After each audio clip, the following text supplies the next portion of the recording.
Alors, salut tout le monde, je suis heureux une fois de plus de vous retrouver à nouveau. Alors, dans cette vidéo, nous allons, nous choisissons certains exercices, certains exemples, afin de pouvoir appliquer tout ce qu'on a dit concernant les règles de Lioche. On a la vidéo intitulée règles de Lioche concernant les fonctions circulaires qui se présentent sous forme de fractions rationnelles. Donc, je vais prendre quelques exemples et essayer un peu de donner l'approche qu'il faut faire pour pouvoir approcher cela. Bon, en premier lieu, je me donne par exemple cet exercice. Supposons qu'on nous demande, qu'on veut calculer l'intégrale qui se présente ici, on veut calculer par exemple I, c'est 1 sur sinus x dx.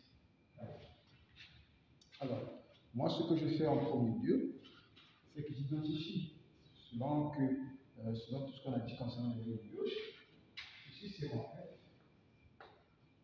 Donc là, j'ai f x dx, c'est 1 sur sinus de x dx. Alors, je me sers des règles de Lioche pour voir si la quantité fx de x est invariant en remplaçant x par moins x, en remplaçant x par pi moins x, en remplaçant x par pi plus x. Alors, la première chose à faire, je vais vérifier l'invariance. Si f est invariant, quand je calcule x, f de x, on remplace x par moins x. Donc, on va calculer par exemple f de moins x, b de moins x. Alors ici, f de moins x, c'est quoi? F de moins x, c'est rien d'autre que 1 sur sinus de moins x. Alors, b de moins x, c'est moins b de x. Donc, je vais le bien là. Alors, sinus de moins x, c'est moins sinus de x. Donc, je vais quoi? Je vais 1 sur moins sinus de x, ici moins b de x. Alors, les deux, je vais faire le produit, ça donne plus. Ce qui ressort, c'est quoi? C'est 1 sur sinus de x dx, qui me donne fx dx. Alors, en remplaçant x par moins x, fx de x est invariant. Donc, j'ai f moins x moins x est égal à f de x de x. Donc, le point de i est vérifié. Je peux encore aller. Ici, normalement, le phénomène variable qui va se passer, parce que je vais poser que t égale par exemple a cosinus de x. Donc, je vais examiner le troisième point. Le deuxième point plutôt. Alors ici, je vais vérifier, je calcule f de pi moins x et de pi moins x. Alors f de pi moins x, c'est quoi?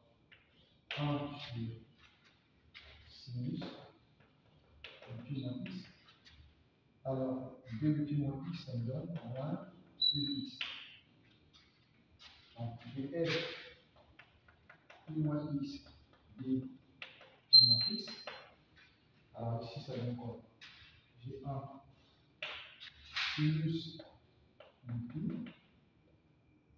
cosinus de x moins sinus de x cosinus de pi.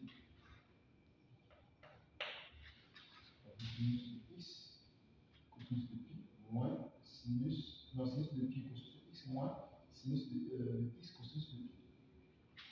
Alors, composé multiplié par ici. Alors, ça me donne 0. Alors, ici, il va me rester cosinus de pi, c'est moins 1. Moins 1 ici, ça fait plus. Donc, ici, j'aurai quoi?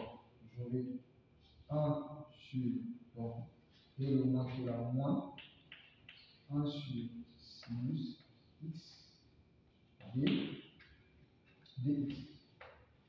Donc, f de pi moins x d pi moins x est bel et bien différent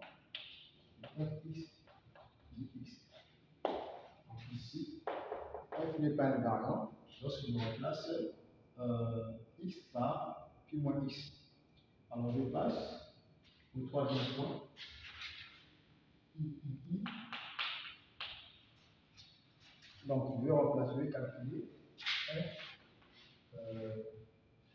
de pi plus x de pi plus x. Okay. Alors ici, j'ai quoi? J'ai 1 sinus pi plus x multiplié par, alors ici ça me donne x, j'ai 1 sinus de x, donc sinus de pi plutôt, combien sur x plus sinus de x cosinus de pi de x. Ça c'est 0, ici c'est moins 1, donc j'obtiens quoi? J'obtiens f de pi plus x et de pi plus x, c'est moins 1 sur sinus x de x. Donc ici f de pi plus x de pi plus x est différent f de x de x. Donc f n'est pas invariant lorsque on remplace x par pi plus x. Alors tout ce qu'on vient de faire tout à l'heure, c'est la règle numéro 1 qui nous demande de vérifier ces trois points. Alors déjà, pour appliquer la règle numéro 2, il faudrait que deux au moins des points i et i laissent invariant f de x. Mais on se rend compte que la règle numéro 2 ne peut être applicable ici.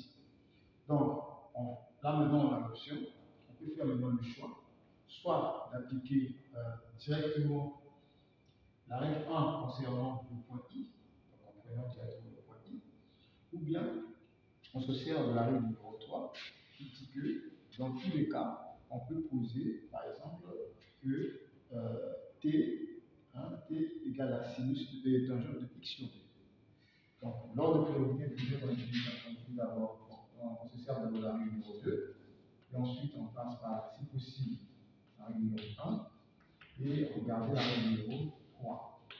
Alors, mais dans la vidéo concernant les règles de gauche, qu'est-ce que je dis? Il suffit que, à un certain moment, on peut, par intuition, se servir de la règle, par exemple, numéro 3. On se rend compte qu'avec la règle numéro 3, on peut rapidement appliquer la vidéo de résultat. Pourquoi? Parce qu'ici, dans la vidéo concernant les règles de gauche, j'ai dit qu'ici, la règle numéro 3 est applicable dans tous les cas. Donc, nous allons nous servir de la règle numéro 3. Alors, la règle numéro 3 du passage, c'est qu'on a posé par exemple un t égale à un tangent de x sur quelque chose, x sur 2 plutôt, x sur 2. Alors, je vais écrire l'intégrale que nous avons calculée ici. Je vais écrire g intégrale 1 sur sinus de x de x. Alors, ici, qu'est-ce qu'on a? Je transforme le sinus de x. Alors, vous avez 1 sur 2 sinus de x sur 2 cosinus de x sur 2 de x. Alors, ensuite ceci, comment est-ce que je peux encore écrire ça? Je peux encore écrire ça comme ceci. Son intégrante 1 sur, alors cosinus, donc j'ai 2 cosinus au carré de x sur 2, puis sinus de x sur 2 sur cosinus de x sur 2. Et l'écriture, il y aura donc que ceci. Alors ça c'est quoi? Ça c'est tangent de x sur 2. Donc je vais quoi? Du pi,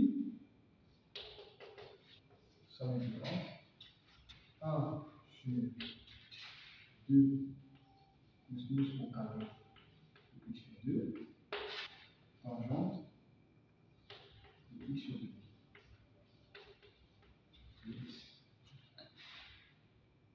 Alors là, je peux maintenant opérer un changement de variable. Mais avant, je peux réécrire ceci, écrire ça en gros comme ça. Là, j'ai 1 sur 2 cosinus au carré x sur 2, et j'ai ceci. Tangente de x sur 2 dx. Donc, on va opérer le changement de variable. Donc, on opère le changement de variable en posant que t, c'est tangente de x sur 2. Alors, t sera égal à tangente de x sur 2, on pose comme ceci. Alors, ddt du conduit à quoi? À 1 sur 2 cosinus au carré x sur 2 dx. Alors, du coup,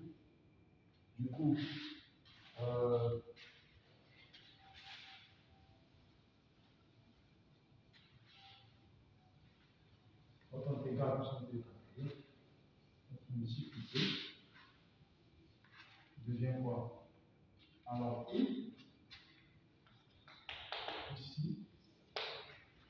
en place, tout ceci donne quoi? Tout ceci, c'est le ddt. Et là, nous avons le t.